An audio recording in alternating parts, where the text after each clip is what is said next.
Summa Theologica pars prima, on the angels and on the 6 days, by St. Thomas Aquinas, translated by the Fathers of the English Dominican Province.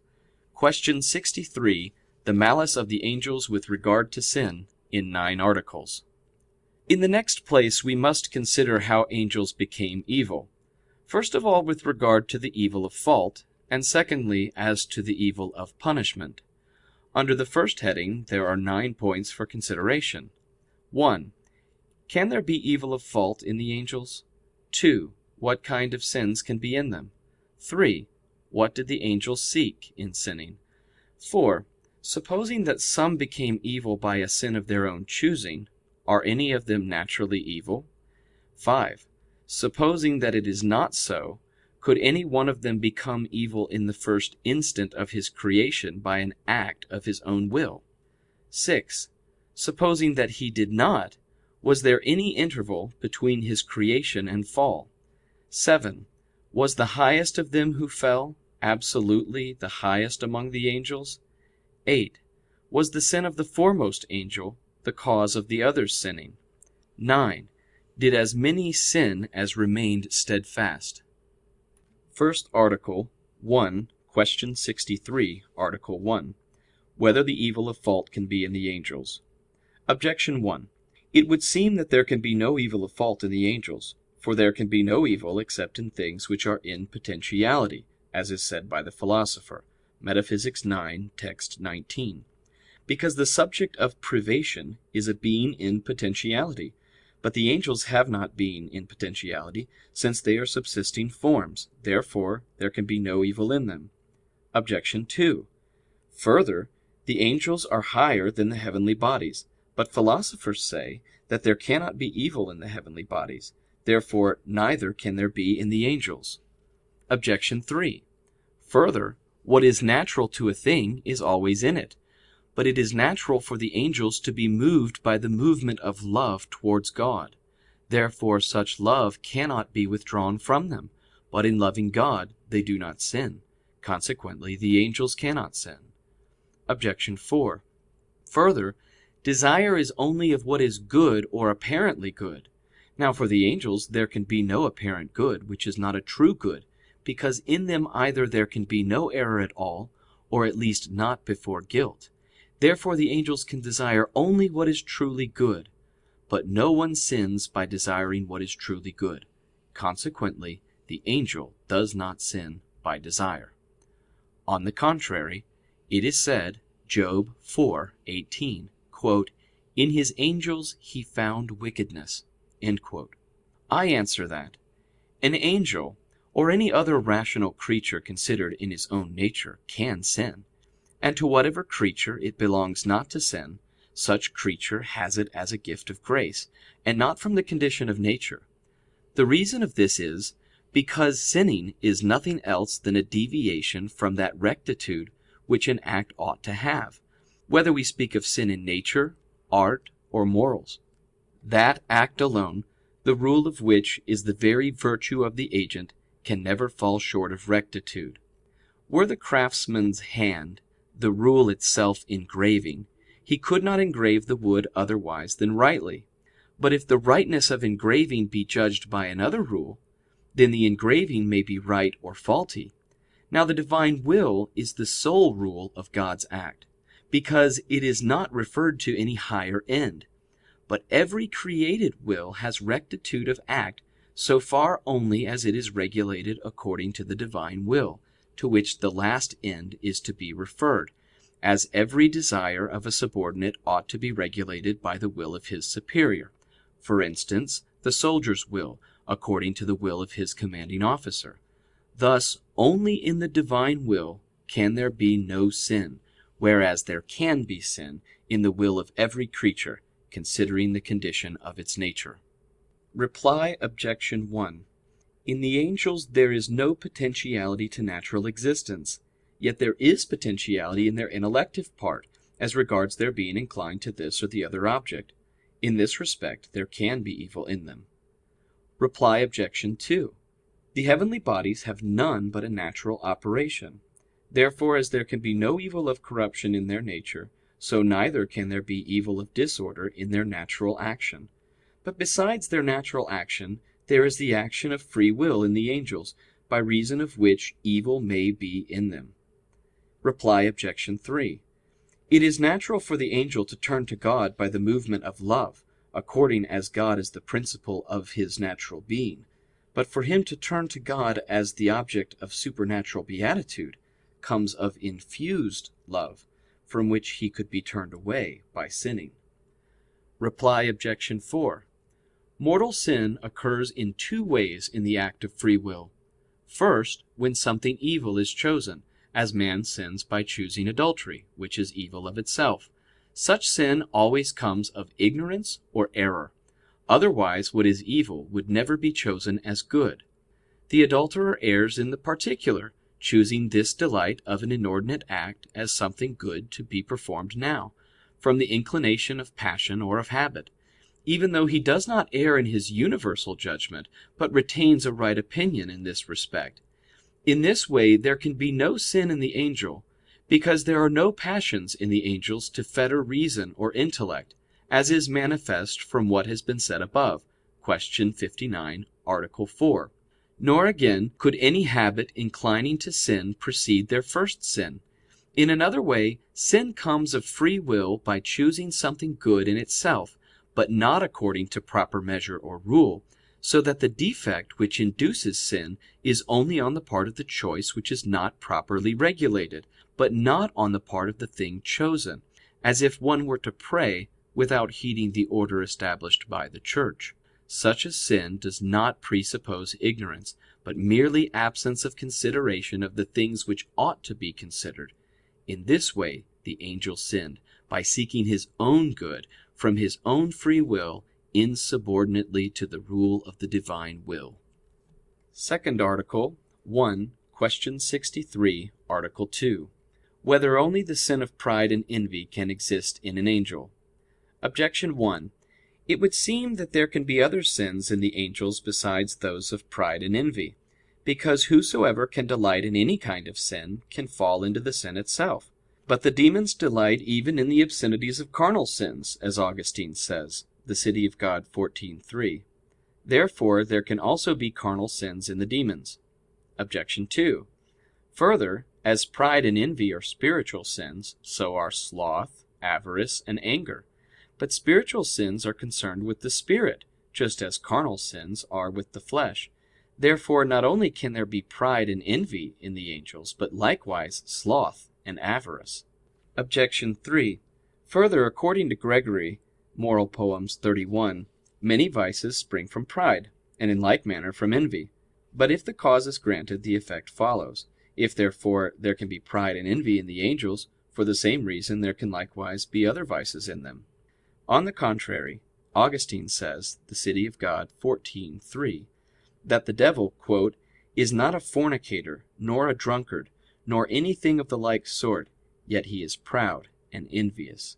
End quote. I answer that sin can exist in a subject in two ways, first of all by actual guilt, and secondly by affection. As to guilt, all sins are in the demons, since by leading men to sin they incur the guilt of all sins. But as to affection, only those sins can be in the demons which can belong to a spiritual nature. Now a spiritual nature cannot be affected by such pleasures as appertain to bodies, but only by such as are in keeping with spiritual things, because nothing is affected except with regard to something which is in some way suited to its nature. But there can be no sin when anyone is incited to good of the spiritual order, unless in such affection the rule of the superior be not kept. Such is precisely the sin of pride, not to be subject to a superior when subjection is due. Consequently, the first sin of the angel can be none other than pride. Yet as a consequence, it was possible for envy also to be in them, since for the appetite to tend to the desire of something involves on its part resistance to anything contrary. Now the envious man repines over the good possessed by another, inasmuch as he deems his neighbor's good to be a hindrance to his own. But another's good could not be deemed a hindrance to the good coveted by the wicked angel, except inasmuch as he coveted a singular existence which would cease to be singular because of the excellence of some other. So, after the sin of pride, there followed the evil of envy in the sinning angel, whereby he grieved over man's good, and also over the divine excellence, according as against the devil's will God makes use of man for the divine glory. Reply Objection 1. The demons do not delight in the obscenities of the sins of the flesh, as if they themselves were disposed to carnal pleasures. It is wholly through envy that they take pleasure in all sorts of human sins, so far as these are hindrances to a man's good. Reply Obj. 2. Avarice, considered as a special kind of sin, is the immoderate greed of temporal possessions which serve the use of human life, and which can be estimated in value of money. To these demons are not at all inclined, any more than they are to carnal pleasures. Consequently, avarice, properly so called, cannot be in them. But if every immoderate greed of possessing any created good be termed avarice, in this way avarice is contained under the pride which is in the demons. Anger implies passion, and so does concupiscence. Consequently, they can only exist metaphorically in the demons. Sloth is a kind of sadness, whereby a man becomes sluggish in spiritual exercises because they weary the body, which does not apply to the demons. So it is evident that pride and envy are the only spiritual sins which can be found in demons, yet so that envy is not to be taken for a passion, but for a will resisting the good of another. Reply Obj. 3. Under envy and pride, as found in the demons, are comprised all other sins derived from them. Third article, 1, question 63, article 3. Whether the devil desired to be as God. Objection 1. It would seem that the devil did not desire to be as God. For what does not fall under apprehension does not fall under desire, because the good which is apprehended moves the appetite, whether sensible, rational, or intellectual, and sin consists only in such desire. But for any creature to be God's equal does not fall under apprehension, because it implies a contradiction. For if the finite equals the infinite, then it would itself be infinite. Therefore an angel could not desire to be as God. Objection 2. Further, the natural end can always be desired without sin, but to be likened unto God is the end to which every creature naturally tends. If, therefore, the angel desired to be as God, not by equality but by likeness, it would seem that he did not thereby sin. Objection 3. Further, the angel was created with greater fullness of wisdom than man, but no man save a fool ever makes choice of being the equal of an angel, still less of God, because choice regards only things which are possible, regarding which one takes deliberation. Therefore, much less did the angel sin by desiring to be as God. On the contrary, it is said in the person of the devil, Isaiah 14:13 and 14, quote, I will ascend into heaven, I will be like the Most High, end quote. And Augustine, on 8 Questions from the Old Testament, 1:13, says that being, quote, inflated with pride, he wished to be called God, end quote. I answer that, without doubt the angel sinned by seeking to be as God, but this can be understood in 2 ways. First, by equality, secondly, by likeness. He could not seek to be as God in the first way, because by natural knowledge he knew that this was impossible, and there was no habit preceding his first sinful act, nor any passion fettering his mind, so as to lead him to choose what was impossible by failing in some particular, as sometimes happens in ourselves. And even supposing it were possible, it would be against the natural desire, because there exists in everything the natural desire of preserving its own nature, which would not be preserved were it to be changed into another nature.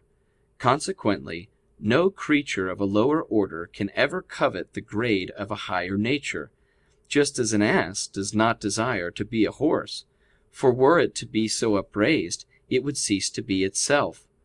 But herein the imagination plays us false, for one is liable to think that, because a man seeks to occupy a higher grade as to accidentals, which can increase without the destruction of the subject, he can also seek a higher grade of nature, to which he could not attain without ceasing to exist. Now it is quite evident that God surpasses the angels, not merely in accidentals, but also in degree of nature, and one angel another. Consequently, it is impossible for one angel of lower degree to desire equality with a higher, and still more to covet equality with God. To desire to be as God according to likeness can happen in two ways. In one way, as to that likeness whereby everything is made to be likened unto God. And so if any one desire in this way to be godlike, he commits no sin, provided that he desires such likeness in proper order, that is to say, that he may obtain it of God. But he would sin were he to desire to be like unto God even in the right way, as of his own, and not of God's power. In another way, one may desire to be like unto God in some respect which is not natural to one, as if one were to desire to create heaven and earth, which is proper to God, in which desire there would be sin. It was in this way that the devil desired to be as God, not that he desired to resemble God by being subject to no one else absolutely, for so he would be desiring his own not being, since no creature can exist except by holding its existence under God. But he desired resemblance with God in this respect, by desiring, as his last end of beatitude, something which he could attain by the virtue of his own nature, turning his appetite away from supernatural beatitude, which is attained by God's grace. Or if he desired as his last end that likeness of God, which is bestowed by grace, he sought to have it by the power of his own nature, and not from divine assistance according to God's ordering. This harmonizes with Anselm's opinion, who says, on the fall of the devil 4, that, quote, he sought that to which he would have come had he stood fast, end quote. These two views in a manner coincide, because according to both, he sought to have final beatitude of his own power, whereas this is proper to God alone. Since, then, what exists of itself is the cause of what exists of another, it follows from this furthermore that he sought to have dominion over others, wherein he also perversely wished to be like unto God. From this we have the answer to all the objections. Fourth Article. 1. Question 63, Article 4. Whether any demons are naturally wicked. Objection 1. It would seem that some demons are naturally wicked, for Porphyry says, as quoted by Augustine, De Civ. Dei 10:11, quote, there is a class of demons of crafty nature, pretending that they are gods, and the souls of the dead, end quote. But to be deceitful is to be evil. Therefore some demons are naturally wicked. Objection 2. Further, as the angels are created by God, so are men. But some men are naturally wicked, of whom it is said, Wisdom 12:10, quote, their malice is natural, end quote. Therefore some angels may be naturally wicked. Objection 3. Further, some irrational animals have wicked dispositions by nature. Thus the fox is naturally sly, and the wolf naturally rapacious. Yet they are God's creatures. Therefore, although the demons are God's creatures, they may be naturally wicked. On the contrary, Dionysius says, Divine Names 4, that, quote, the demons are not naturally wicked, end quote. I answer that everything which exists, so far as it exists and has a particular nature, tends naturally towards some good, since it comes from a good principle, because the effect always reverts to its principle. Now, a particular good may happen to have some evil connected with it. Thus fire has this evil connected with it, that it consumes other things. But with the universal good no evil can be connected. If then there be anything whose nature is inclined towards some particular good, it can tend naturally to some evil, not as evil, but accidentally, as connected with some good. But if anything of its nature be inclined to good in general, then of its own nature it cannot be inclined to evil. Now it is manifest that every intellectual nature is inclined towards good in general, which it can apprehend and which is the object of the will. Hence, since the demons are intellectual substances, they can in no wise have a natural inclination towards any evil whatsoever. Consequently, they cannot be naturally evil. Reply Obj. 1. Augustine rebukes Porphyry for saying that the demons are naturally deceitful, himself maintaining that they are not naturally so, but of their own will.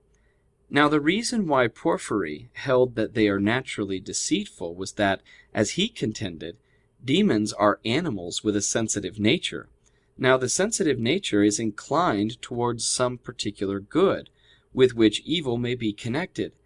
In this way, then, it can have a natural inclination to evil, yet only accidentally, inasmuch as evil is connected with good. Reply Obj. 2. The malice of some men can be called natural, either because of custom, which is a second nature, or on account of the natural proclivity on the part of the sensitive nature to some inordinate passion, as some people are said to be naturally wrathful or lustful, but not on the part of the intellectual nature. Reply Obj. 3. Brute beasts have a natural inclination in their sensitive nature towards certain particular goods, with which certain evils are connected. Thus the fox, in seeking its food, has a natural inclination to do so with a certain skill coupled with deceit. Wherefore it is not evil in the fox to be sly, since it is natural to him, as it is not evil in the dog to be fierce, as Dionysius observes, Divine Names 4. Fifth Article 1, Question 63, Article 5. Whether the devil was wicked by the fault of his own will in the first instant of his creation. Objection 1. It would seem that the devil was wicked by the fault of his own will in the first instant of his creation. For it is said of the devil, John 8:44, "He was a murderer from the beginning." Objection 2. Further, according to Augustine, the literal meaning of Genesis 1:15, the lack of form in the creature did not precede its formation in order of time, but merely in order of nature. Now, according to him, the literal meaning of Genesis 2:8, the heaven, which is said to have been created in the beginning, signifies the angelic nature, while as yet not fully formed. And when it is said that God said, "Be light made, and light was made," we are to understand the full formation of the angel by turning to the Word. Consequently, the nature of the angel was created, and light was made in the one instant. But at the same moment that light was made, it was made distinct from darkness, whereby the angels who sinned are denoted. Therefore, in the first instant of their creation, some of the angels were made blessed, and some sinned. Objection 3. Further, sin is opposed to merit. But some intellectual nature can merit in the first instant of its creation, as the soul of Christ, or also the good angels. Therefore the demons likewise could sin in the first instant of their creation. Objection 4. Further, the angelic nature is more powerful than the corporeal nature. But a corporeal thing begins to have its operation in the first instant of its creation, as fire begins to move upwards in the first instant it is produced. Therefore the angel could also have his operation in the first instant of his creation. Now this operation was either ordinate or inordinate. If ordinate, then since he had grace, he thereby merited beatitude. But with the angels the reward follows immediately upon merit, as was said above, question 62, Article 5. Consequently, they would have become blessed at once, and so would never have sinned, which is false. It remains, then, that they sinned by inordinate action in their first instant. On the contrary, it is written, Genesis 1:31, "God saw all the things that he had made, and they were very good."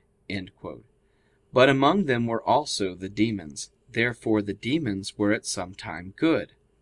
I answer that, some have maintained that the demons were wicked straightway in the first instant of their creation, not by their nature, but by the sin of their own will, because as soon as he was made, the devil refused righteousness. To this opinion, as Augustine says, De Civ. Dei 11:13, If anyone subscribes, he does not agree with those Manichaean heretics who say that the devil's nature is evil of itself, since this opinion, however, is in contradiction with the authority of Scripture. For it is said of the devil under the figure of the prince of Babylon, Isaiah 14:12, "How art thou fallen, O Lucifer, who didst rise in the morning." And it is said to the devil in the person of the king of Tyre, Ezekiel 28:13, "Thou wast in the pleasures of the paradise of God." Consequently, this opinion was reasonably rejected by the masters as erroneous. Hence others have said that the angels in the first instant of their creation could have sinned, but did not. Yet this view also is repudiated by some, because when two operations follow one upon the other, it seems impossible for each operation to terminate in the one instant. Now it is clear that the angel's sin was an act subsequent to his creation, but the term of the creative act is the angel's very being, while the term of the sinful act is the being wicked. It seems then an impossibility for the angel to have been wicked in the first instant of his existence. This argument, however, does not satisfy, for it holds good only in such movements as are measured by time, and take place successively.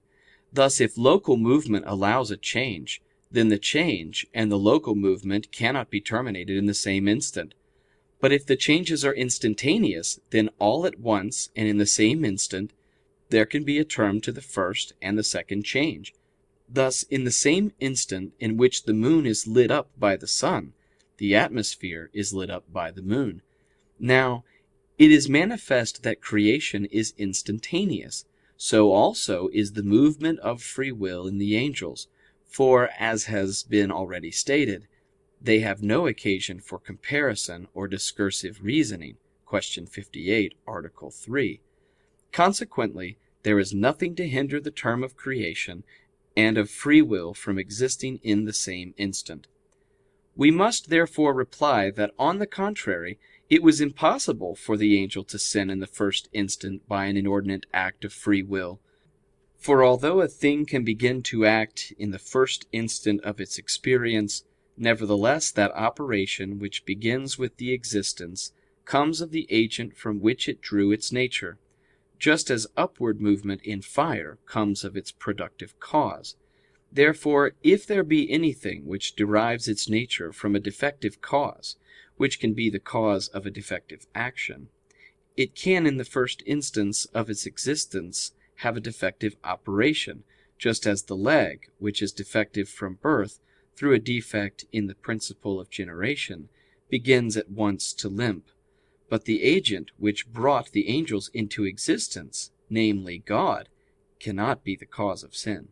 Consequently, it cannot be said that the devil was wicked in the first instant of his creation. Reply Obj. 1. As Augustine says, The City of God, 11:15, when it is stated that, "the devil sins from the beginning," "he is not to be thought of as sinning from the beginning wherein he was created, but from the beginning of sin," that is to say, because he never went back from his sin. Reply Obj. 2. That distinction of light and darkness, whereby the sins of the demons are understood by the term darkness, must be taken as according to God's foreknowledge.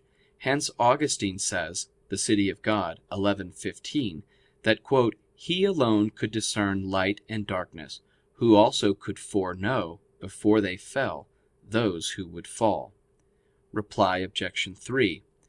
All that is in merit is from God, and consequently an angel could merit in the first instant of his creation.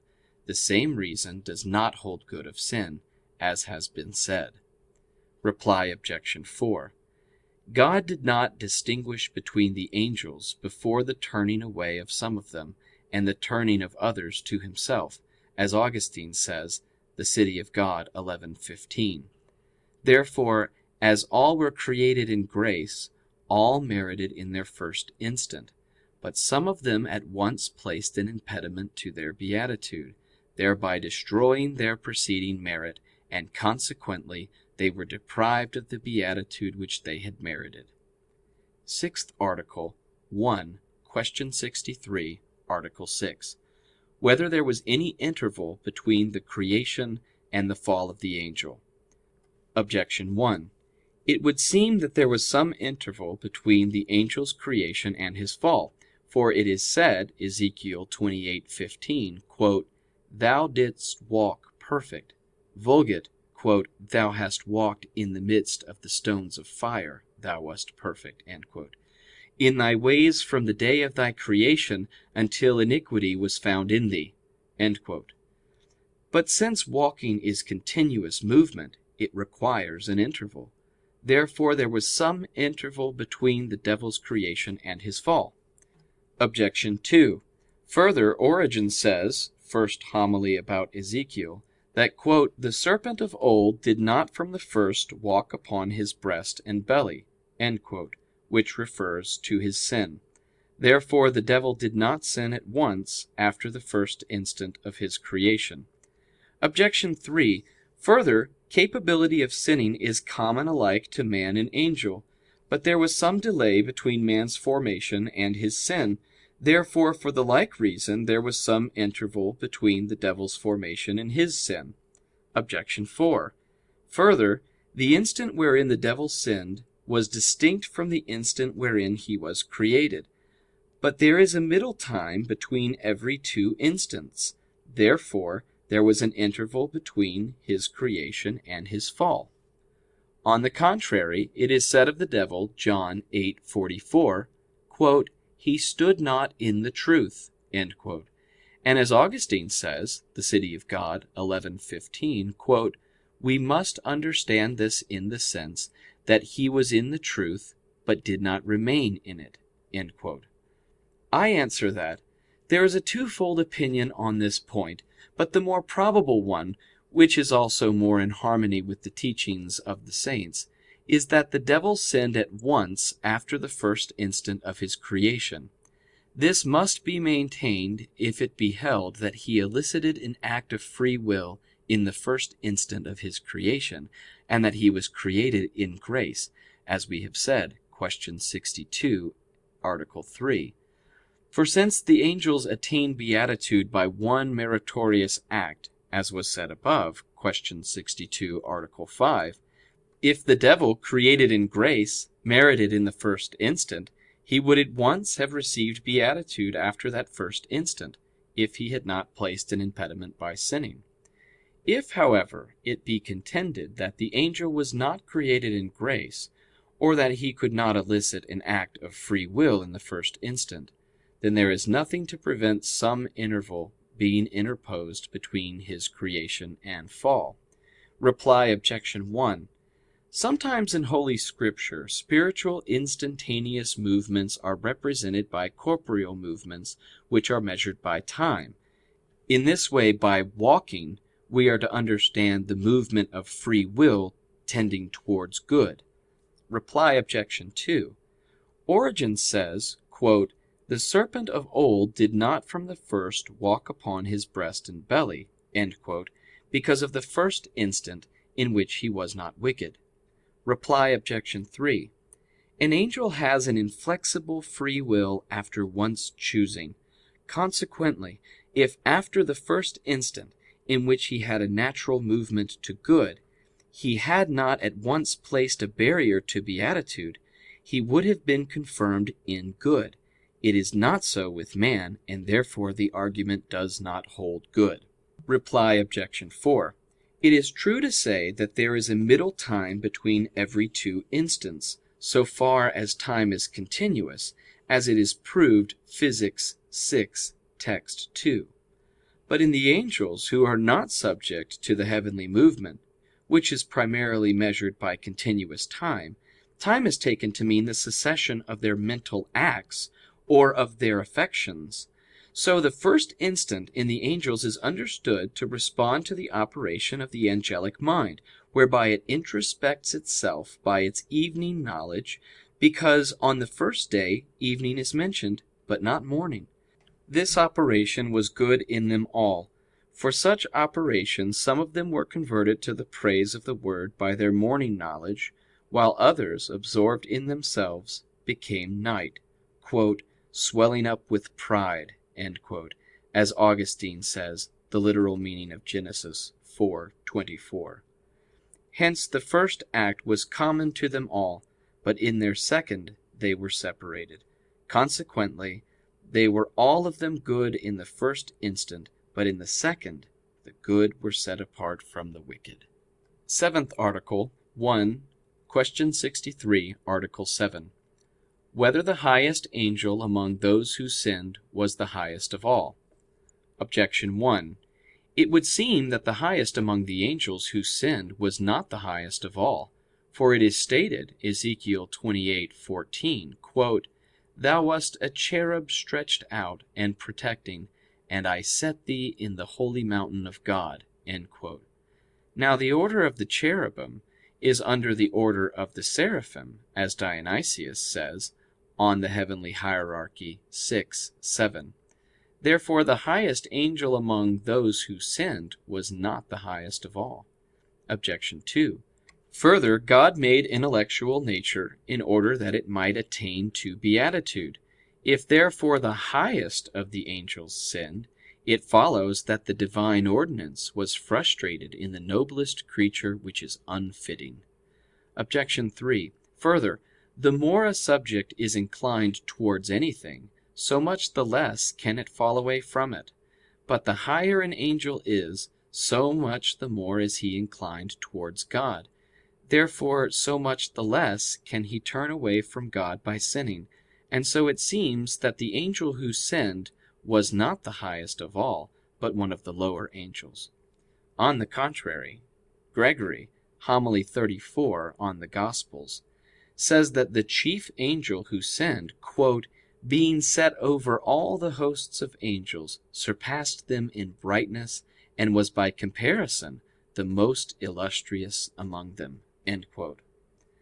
I answer that, two things have to be considered in sin, namely the proneness to sin and the motive for sinning. If then in the angels we consider the proneness to sin, it seems that the higher angels were less likely to sin than the lower. On this account Damascene says, On the Orthodox Faith 2, that the highest of those who sinned was set over the terrestrial order. This opinion seems to agree with the view of the Platonists, which Augustine quotes, The City of God 7:6-7, 10:9-10-11. For they said that all the gods were good, whereas some of the demons were good and some bad, naming as gods the intellectual substances which are above the lunar sphere, and calling by the name of demons the intellectual substances which are beneath it, yet higher than men in the order of nature. Nor is this opinion to be rejected as contrary to faith, because the whole corporeal creation is governed by God through the angels, as Augustine says, On the Trinity 3:4-5. Consequently, there is nothing to prevent us from saying that the lower angels were divinely set aside for presiding over the lower bodies, the higher over the higher bodies, and the highest to stand before God. And in this sense Damascene says, On the Orthodox Faith 2, that they who fell were of the lower grade of angels, yet in that order some of them remained good. But if the motive for sinning be considered, we find that it existed in the higher angels more than in the lower. For, as has been said, Article 2, the demon's sin was pride, and the motive of pride is excellence, which was greater in the higher spirits. Hence Gregory says that he who sinned was the very highest of all. This seems to be the more probable view, because the angels' sin did not come of any proneness, but of free choice alone. Consequently, that argument seems to have the more weight which is drawn from the motive in sinning. Yet this must not be prejudicial to the other view, because there might be some motive for sinning in him also who was the chief of the lower angels. Reply Objection 1. Cherubim is interpreted, "fullness of knowledge," while seraphim means, quote, those who are on fire, end quote, or, quote, who set on fire, end quote. Consequently, cherubim is derived from knowledge, which is compatible with mortal sin, but seraphim is derived from the heat of charity, which is incompatible with mortal sin. Therefore, the first angel who sinned is called not a seraph, but a cherub. Reply Objection 2. The divine intention is not frustrated either in those who sin or in those who are saved, for God knows beforehand the end of both, and he procures glory from both, saving these of his goodness and punishing those of his justice. But the intellectual creature, when it sins, falls away from its due end. Nor is this unfitting in any exalted creature, because the intellectual creature was so made by God, that it lies within its own will to act for its end. Reply Objection 3. However great was the inclination towards good in the highest angel, there was no necessity imposed upon him. Consequently, it was in his power not to follow it. Eighth Article, 163. Article 8. Whether the sin of the highest angel was the cause of the others sinning. Objection 1. It would seem that the sin of the highest angel was not the cause of the others sinning, for the cause precedes the effect. But as Damascene observes, On the Orthodox Faith 2, they all sinned at one time. Therefore the sin of one was not the cause of the others sinning. Objection 2. Further, an angel's first sin can only be pride, as was shown above, Article 2. But pride seeks excellence. Now it is more contrary to excellence for anyone to be subject to an inferior than to a superior, and so it does not appear that the angels sinned by desiring to be subject to a higher angel rather than to God. Yet the sin of one angel would have been the cause of the others sinning, if he had induced them to be his subjects. Therefore it does not appear that the sin of the highest angel was the cause of the others sinning. Objection 3. Further, it is a greater sin to wish to be subject to another against God than to wish to be over another against God, because there is less motive for sinning. If, therefore, the sin of the foremost angel was the cause of the others sinning, in that he induced them to subject themselves to him, then the lower angels would have sinned more deeply than the highest one, which is contrary to a gloss on Psalms 103:26. Quote, "This dragon which thou hast formed, he who was the more excellent than the rest in nature, became the greater in malice." End quote. Therefore the sin of the highest angel was not the cause of the others sinning. On the contrary, it is said, Revelation 12:4, that the dragon drew with him, quote, "the third part of the stars of heaven." End quote. I answer that, the sin of the highest angel was the cause of the others sinning, not as compelling them, but as inducing them by a kind of exhortation. A token thereof appears in this, that all the demons are subjects of that highest one, as is evident from our Lord's words, quote, "Go, vulgate, quote, depart from me," end quote, "you cursed, into everlasting fire which was prepared for the devil and his angels." End quote. Matthew 25:41.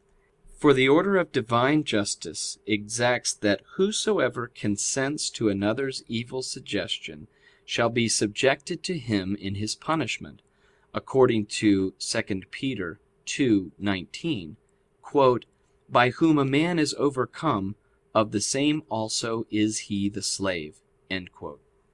Reply Objection 1.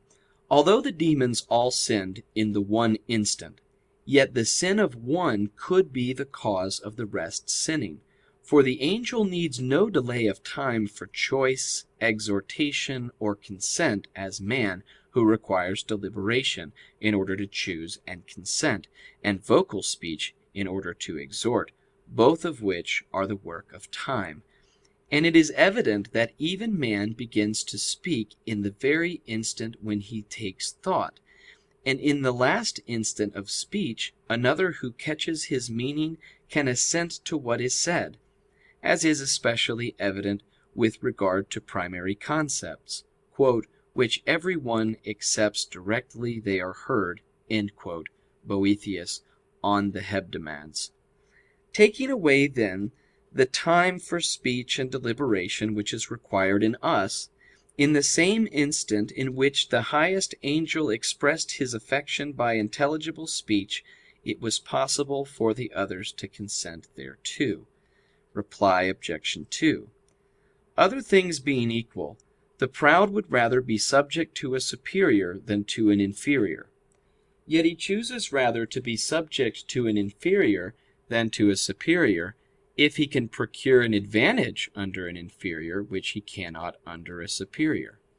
Consequently, it was not against the demons' pride for them to wish to serve an inferior by yielding to his rule, for they wanted to have him as their prince and leader, so that they might attain their ultimate beatitude of their own natural powers, especially because in the order of nature they were even then subject to the highest angel.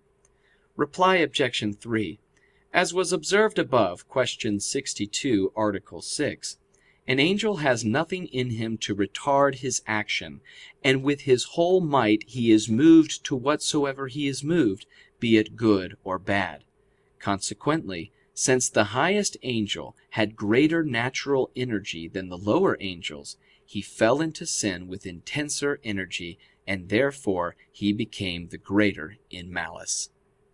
Ninth Article 1. Question 63, Article 9. Whether those who sinned were as many as those who remained firm? Objection 1. It would seem that more angels sinned than stood firm. For, as the Philosopher says, Ethic. ii, 6, "Evil is in many, but good is in few." Objection 2. Further, justice and sin are to be found in the same way in men and in angels. But there are more wicked men to be found than good, according to Ecclesiastes 1:15, "The number of fools is infinite." Therefore, for the same reason it is so with the angels. Objection 3. Further, the angels are distinguished according to persons and orders.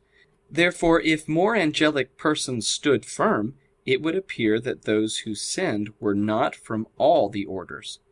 On the contrary, it is said, 4 Kings 6:16, "There are more with us than with them," which is expounded of the good angels who are with us to aid us, and the wicked spirits who are our foes. I answer that, more angels stood firm than sinned, because sin is contrary to the natural inclination, while that which is against the natural order happens with less frequency, for nature procures its effect either always or more often than not. Reply Obj. 1. The Philosopher is speaking with regard to men, in whom evil comes to pass from seeking after sensible pleasures, which are known to most men, and from forsaking the good dictated by reason, which good is known to the few. In the angels there is only an intellectual nature, hence the argument does not hold. And from this we have the answer to the second difficulty. Reply Obj. 3. According to those who hold that the chief devil belonged to the lower order of the angels, who are set over earthly affairs, it is evident that some of every order did not fall, but only those of the lowest order. According to those who maintain that the chief devil was of the highest order, it is probable that some fell of every order, just as men are taken up into every order to supply for the angelic ruin. In this view the liberty of free will is more established, which in every degree of creature can be turned to evil. In the sacred Scripture, however, the names of some orders, as of seraphim and thrones, are not attributed to demons, since they are derived from the ardor of love and from God's indwelling, which are not consistent with mortal sin. Yet the names of cherubim, powers, and principalities are attributed to them, because these names are derived from knowledge and from power, which can be common to both good and bad. End of question 63.